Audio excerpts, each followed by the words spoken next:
So how many Battlefield V videos have you seen on YouTube recently? But seriously, there is a lot trying to uncover the truth. Now, I'm not the type to delve into YouTube drama, and I'd rather stay on the business side of things. And I'm sure you already know what I'm talking about if you've been following the situation about Battlefield. Anyways, the Battlefield series has always been one of my favorites. I played all of them all the way back to Battlefield 2 with my friends. It was amazing to get on a vehicle or snipe someone in Oman. I championed the series through 2007 to 2010, which I dubbed the Age of Call of Duty. I've been playing Battlefield 3 and 4, Bad Company, and Battlefield 1 with my friends and sunk so many hours into them.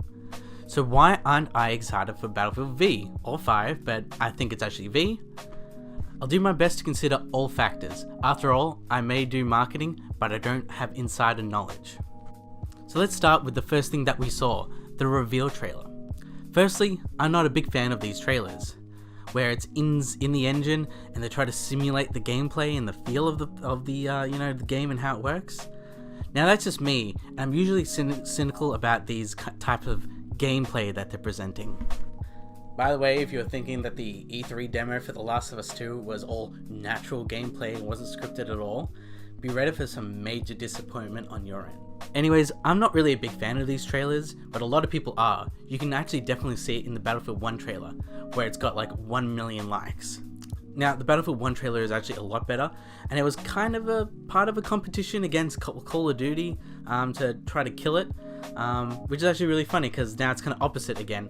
So how the mighty have fallen only in 2 years. Anyways, let's move to the gameplay of Battlefield V. Hardcore fans generally do not like the change because it's too much like Call of Duty. We like Battlefield and how it feels and how we move and how we shoot. Something that's slightly more grounded. Sure, there were no automatics in World War I, but it was still accepted. Besides, there is a franchise called Battlefield 2142, which is in the future, and that's when they can mess around with some crazy shit. And yes, maybe calling it Battlefield V and not 5, from what my knowledge is the way of saying it's a spin-off and not an actual natural progression of the series. But even then, we don't really want this. We want generally a modern day shooter with jets, 40 times scopes, give me like 4,000 tickets on Operation Locker, and let's go. Even if you do give us a World War II shooter, hardcore players want something more grounded and not some weird hybrid thing where there's bionic arms. This isn't no Black Ops. So I gotta talk about the culture war. I know, the culture war that's going on at the moment. With this, it's girls in World War II, and sure, there were some. They weren't really in the front lines, and mostly it was actually on the German side, surprisingly. Even little comments like the ex-studio head saying, "It's not for you, so don't buy it." This affected sales, regardless of your political opinion. We have seen this many times with different entertainment properties in the past few years. You can see it from 2016 onwards to now. It could be stuff like the Crunchyroll controversy with High Guardian Spice. You can even see it with something like Ghostbusters. Even something like Ocean's 8 is, just barely made the amount of money that it was worth. This is actually a big talking point for a lot of crowds and a lot of fans out there. If it was a small minority or hardcore fans, as they do suggest, it'd be lost within the Reddits and 4chan boards instantaneously and completely forgotten. But it's one of those things where you can't hide from it any longer, especially with the up likes to down like ratio and the comments and how things get spun around. It really does show that people are persisting and they're not really happy where the progression of their entertainment media is actually going, and it's something not for them. Even though it's not for them specifically, it's for the people who, once again, aren't really the hardcore audience that cares about your product. The FEA argument.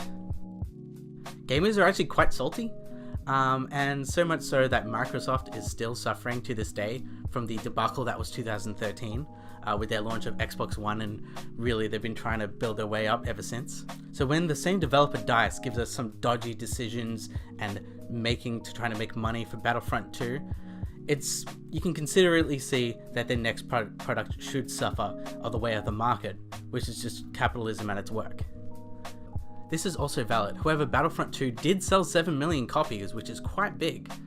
especially when you consider it to other small games which only make 4 million just in its lifetime. With the rest of the whole of EA, the company, it's kind of a mix. We can see it through the rest of EA's 2018 portfolio actually.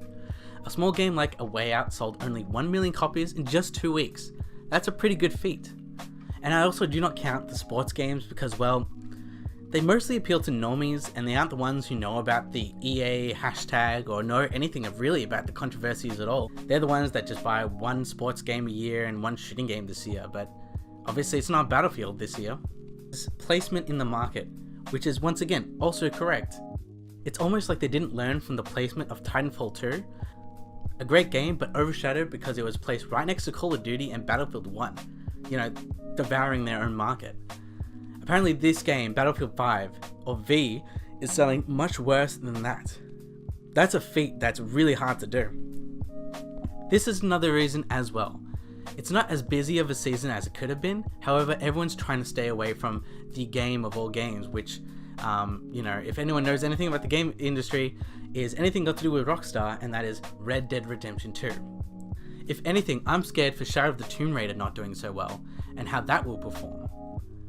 First party developers actually know this really well now, that September to December is just death, and it's quite risky. Aside from things like Spider-Man and Forza this year, and well, Nintendo is like alpha AF and they just release anything at any time no matter what, even if it's against Red Dead because Nintendo.